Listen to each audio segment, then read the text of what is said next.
Alors, toujours dans le livre de Mathilde de Magdebourg, que j'ai appelé Le baiser divin, un passage sur un religieux au purgatoire. Alors, il faut savoir que Mathilde avait des visions, mais il faut bien s'entendre sur ce que sont les visions des mystiques. On voit souvent ça comme quelque chose qui leur tombe sur la tête, où ils voient des trucs que Dieu leur donnerait.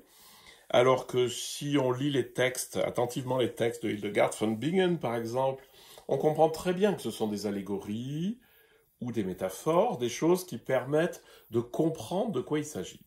Dans ce cas précis, le religieux au purgatoire, Mathilde était médium, c'est-à-dire que elle entrait en contact, elle voyait des gens qui étaient morts et elle pouvait converser avec eux. J'ai montré ces textes à des médiums et ils ont tout à fait reconnu cette capacité qu'elle avait, qui n'est pas forcément à mettre en, qui n'est pas du tout à mettre en lien avec la mystique.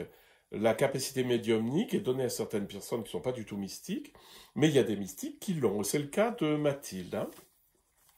Et donc elle va nous parler de ce religieux au purgatoire.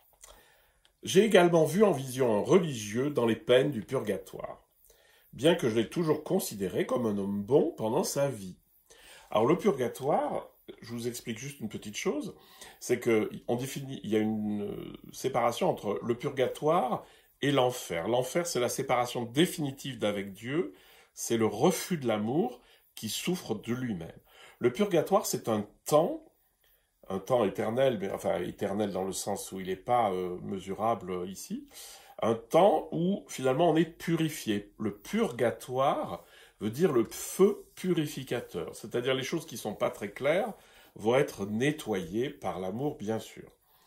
Et là, Mathilde va donner une information centrale sur la conscience de ce qu'est ce purgatoire. C'est-à-dire que ce n'est pas un lieu voulu par Dieu ailleurs, mais le purgatoire, c'est moi-même qui me l'inflige par mon propre manque d'amour. Je vous lis la suite.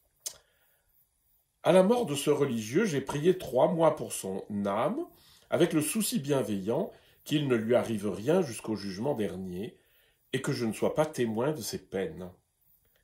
Lorsqu'il rendit l'esprit, on me le montra beaucoup dans les prières que je faisais pour les âmes du purgatoire. Je le vis tout seul. Je le vis, donc là, c'est la vision commence, qui est une vision médiumnique. Hein. Mais il ne voulait pas me montrer sa peine.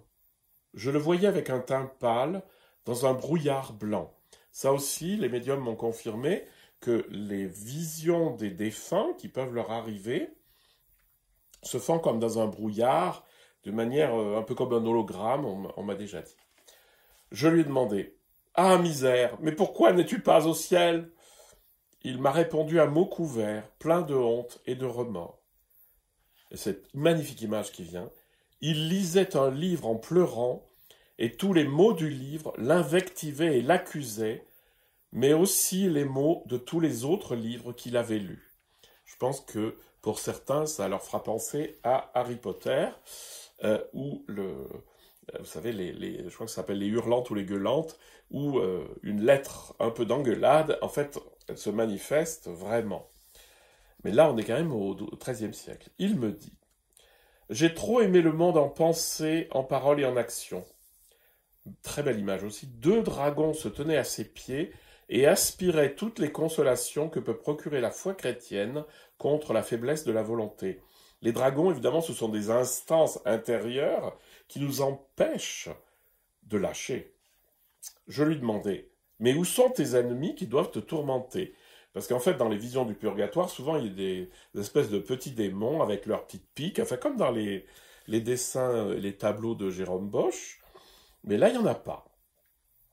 Il répondit « Grâce à la noblesse de l'ordre religieux auquel j'appartiens, il était sans doute dominicain, les démons n'ont pas le droit de me toucher. J'avais de grands combats avec mon corps, et si j'avais suivi ses désirs, j'aurais été en mauvaise posture. » Là, je pense qu'il parle vraiment de désir sexuel, mais qu'il n'a pas acté, et donc il ne serait pas tombé sous le coup, finalement, d'un jugement moral. C'est pour cela que Dieu ne m'a pas laissé vivre plus longtemps. Et cette phrase est centrale, celle-là. Je brûle en moi-même et c'est ma volonté propre qui me tourmente. Brûler, c'est vraiment l'idée du purgatoire, c'est un feu qui purifie, je brûle en moi-même, et c'est ma volonté propre qui me tourmente. La volonté propre, c'est justement tout ce qui en lui ne cherchait finalement que son intérêt. Elle demande comment pourrais-je t'aider, et il dit la personne qui m'offrirait pendant 1 an tous les jours sans prosternation, 12 flagellations et beaucoup de larmes pures venant d'un cœur aimant, cette personne rachèterait ma peine définitivement. Alors à cette époque, on mesurait beaucoup les peines du purgatoire, et puis ça se monnayait, ça se monnayait en messe, ça se monnayait en flagellation, comme vous le voyez.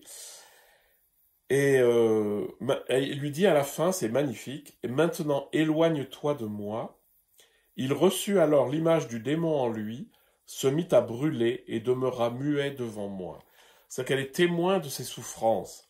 Donc l'impression du démon en lui, c'est simplement ce qu'il est devenu à cause de ce qu'on appelle l'amour-propre, c'est-à-dire ses désirs égoïstes et enfermants. Voilà un très beau texte, de nouveau, de Mathilde de Magdebourg.